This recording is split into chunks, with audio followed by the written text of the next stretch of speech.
Today we will be working on Excel Skills Assessment 1 U4A1-Population on page 51 in your workbook.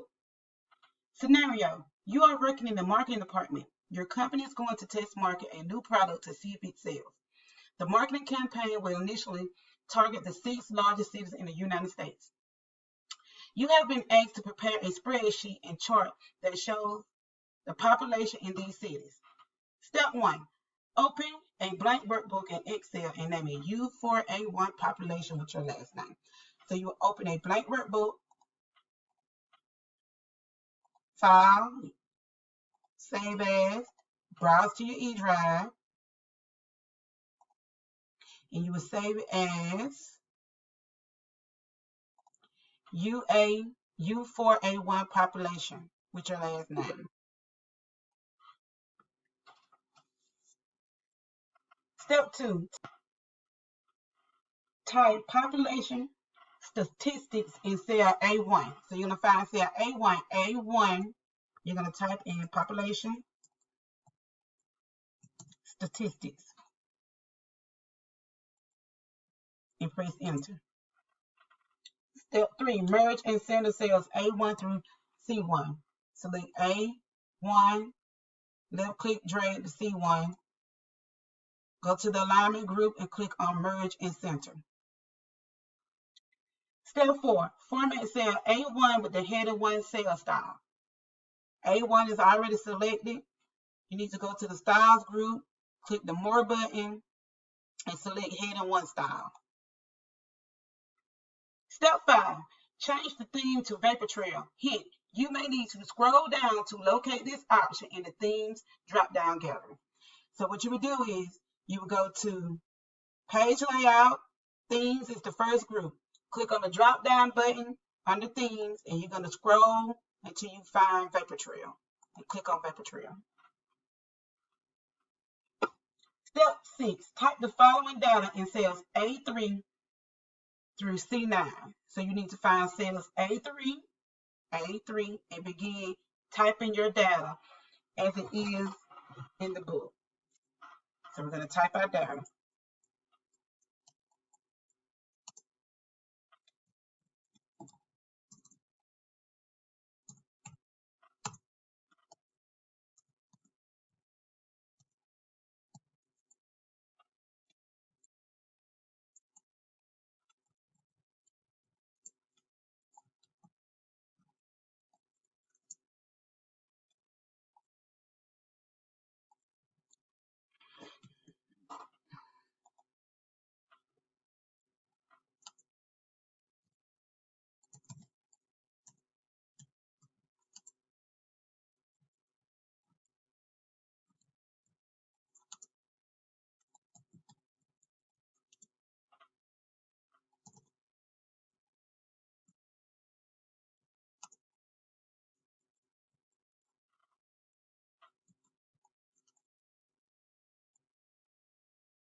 As you notice, I did not type in the commas in my numbers while I was typing. So I would just go in the numbers group and click on comma style. And then it inserted 2 zeros at the end. So I'll just click on decrease decimal to get rid of the zeros. I forgot to type in the commas while typing my numbers. Okay, step 7. In cell B11, type total. So you need to find B11. You're going to type in total. You're going to press enter. Step 8. In cell B12, type minimum. We're already in cell B12, so we need to type in minimum.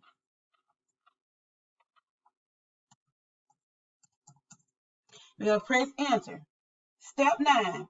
In cell B13, type maximum. We're already in cell B13, so we're going to type in maximum. You're going to press enter. Step 10. Write a line and bold the labels in the cell range B11, B13. So you need to find B11, left click, drag down to B13. It wants us to write a line and bold. So we need to find write a line in the alignment group, click on write a line, and click on bold. Number 11, use the appropriate function to insert the total population for the listed cities in cell C11. So what we're going to do, we're going to go to cell C11. C11. Total means sum. So to insert the appropriate function, we need to know that total means sum. So we're going to go to the editing group, and we're going to click the arrow, drop down arrow by auto sum. And we're going to click on sum. Or you could use the auto sum button. But the selected range is incorrect. We need to left click and drag from cell C4 to C9 and press enter.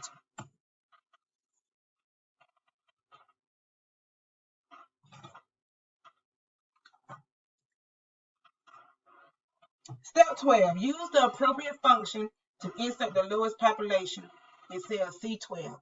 Minimum means lowest. So you need to click in cell C12. We're already in cell C12.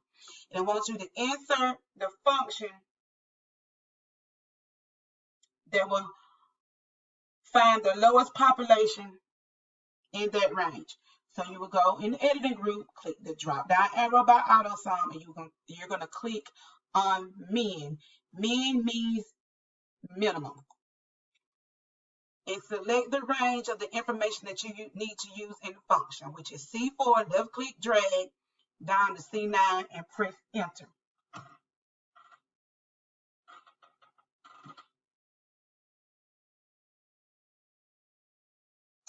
And I entered that wrong for Houston, Texas. That is wrong. It should be 2239558. Proofread. I didn't proofread. Step 13. Edit the population for New York to read 8,491,079. So we click in cell C4. In the formula bar, you just click behind the tab and backspace and type in an 8 and press enter. And you changed it. Step 14. Use the appropriate function to insert the highest population in cell C13. Click in cell C13, C13. You're going to use the function. Click the drop down arrow by auto sum.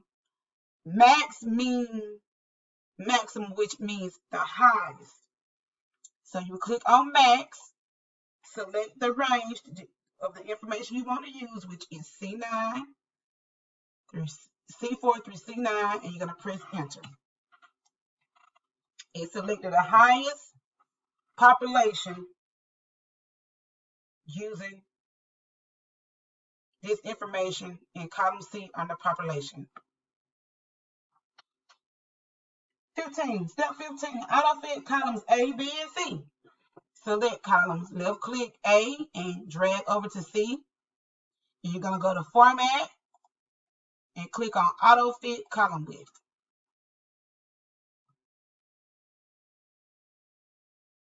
Step 16. Select cells A3 through C3 and then format the cells with the accent cell 5. Cell style. Select cells A3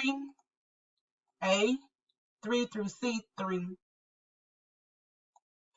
Go in the styles group, click the more button, and select accent 5 style.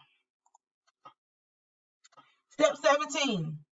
Select cells A3 through A9 and cells C3 through C9, and then insert a 3D cluster column chart. Hint, use the control key to select the non-adjacent ranges. So what you need to do first is select the range A3 through A9. A3 through A9. Press the hold control key on your keyboard and select cells C3 through C9. Then you will need to click on the Insert tab in the Charts group. You're going to click on Insert Column or Bar Chart, and you will select the 3D Cluster Column Chart.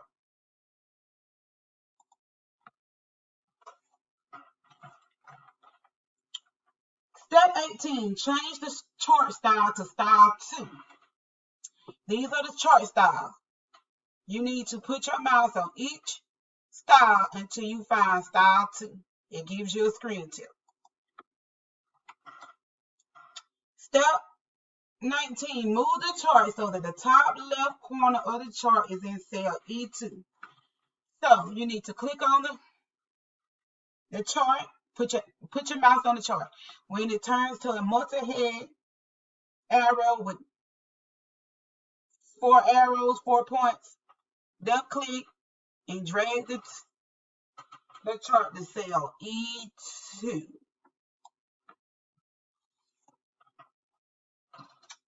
Step 20, change the name of the sheet 1 type of population as a new name. Right click the sheet name, click on rename, type in population. Click in an empty cell in the worksheet. Change the page orientation for the entire worksheet to landscape. You're going to go click on Page Layout tab, Orientation, and Landscape. Save the workbook file. Click on the Save icon on Quick Access toolbar. 23, print a copy. You don't need to print anything. You're going to submit this to Blackboard. 24, show formulas in the worksheet.